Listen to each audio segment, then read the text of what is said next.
நம்ம திருநெல்வேலியில் ஊருக்குள்ளே இருக்கக்கூடிய ஒரு பைபாஸ் ரோடு அப்படின்னா இந்த பைபாஸ் தான். ஆக்சுவலாக வந்து பார்த்திங்கன்னா நம்ம திருநெல்வேலி மேலப்பாளையத்துலேருந்து அந்த குறிச்சிமூக்கிலேருந்து ஸ்டார்ட் ஆகக்கூடிய இந்த பைபாஸ் ரோடு வண்ணார்பேட்டை, தச்சநல்லூர் அப்படியே லாங்காகவே இந்த ரோடு போகும்.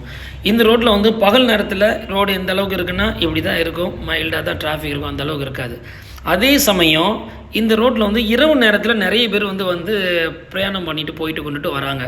இந்த இடத்துல நிறைய பேர் பாதிக்கவும் பட்டிருக்காங்க. எப்படின்னாக்கா மாடு வந்து சம்டைம்ஸ் கிராஸ் ஆகிறதுனால அதில் வந்து நான் நேரடியாக ஒன் டைம் பார்க்கும்போது ஒரு ஆடு உட்காந்துருக்கு, ஆட்டோ அதுக்கு மேலே ஏறி இறங்க அது ஆட்டோவே கவிழ்ந்துருச்சு. அதில் ஒரு கர்ப்பிணி பெண்ணும் இருந்திருந்தாங்க. அன்றைக்கி எப்படியோ அப்படியே மாதிரியா காப்பாற்றிட்டாங்க அவங்கள. அதுக்கடுத்து ஒரு சின்ன பையன் பைக்கில் போகும்போது மாடு குறுக்காக்க போய் அது விழுந்து அவன் மண்டையே போயிடுச்சு, அந்த அளவுக்கு ஆகிப்போச்சு.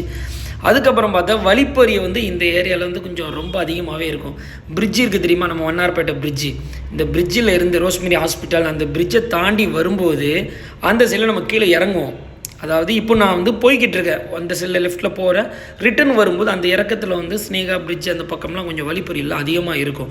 ஸோ கண்டிப்பாக வந்து போயிட்டு வரவங்க வந்து கொஞ்சம் பாதுகாப்பாக போயிட்டு வாங்க. இரவு நேரங்களில் ஃபேமிலிகள்லாம் வந்து அதிகமாக அந்த இடத்துல நம்ம ஊர் மக்கள் வந்து திருநெல்வேலியில் நிறைய மக்கள் அந்த இடத்துல வந்து ஃபேமிலியாக நைட்டில் வந்து ரைட் போயிட்டு வரோம் பார்க்க தான் செய்கிறோம். நாம் கொஞ்சம் கேர்ஃபுல்லாக போங்க. அதுக்காக ஒரு சின்ன ஒரு அவேர்னஸ் வீடியோ தான் இந்த வீடியோ நான் பதிவிடணும்னு நினச்சிட்டு இருந்தேன். இது ஆக்சுவலாக இது ரொம்ப நாள் ஆகுது இந்த வீடியோ நம்ம பதிவிடணும் அப்படின்னு சொல்லிட்டு. இது வந்து ஒவ்வொரு நாளும் தடப்பட்டு அப்படி மாறி போய் இன்றைக்கி வந்து நிற்குது. இந்த லொக்கேஷன் உங்களுக்கு கண்டிப்பாக தெரிஞ்சிருக்கும்னு நினைக்கிறேன். நீங்கள் வந்து பார்க்கக்கூடிய லொக்கேஷன் தெரிஞ்ச லொக்கேஷன் தான். ஸோ வீடியோ பிடிச்சா லைக் பண்ணிட்டு கமெண்ட் பண்ணுங்கள். மறக்காமல் உங்கள் ஃப்ரெண்ட்ஸ் அண்ட் ஃபேமிலிக்கு இந்த வீடியோ ஷேர் பண்ணுங்கள்.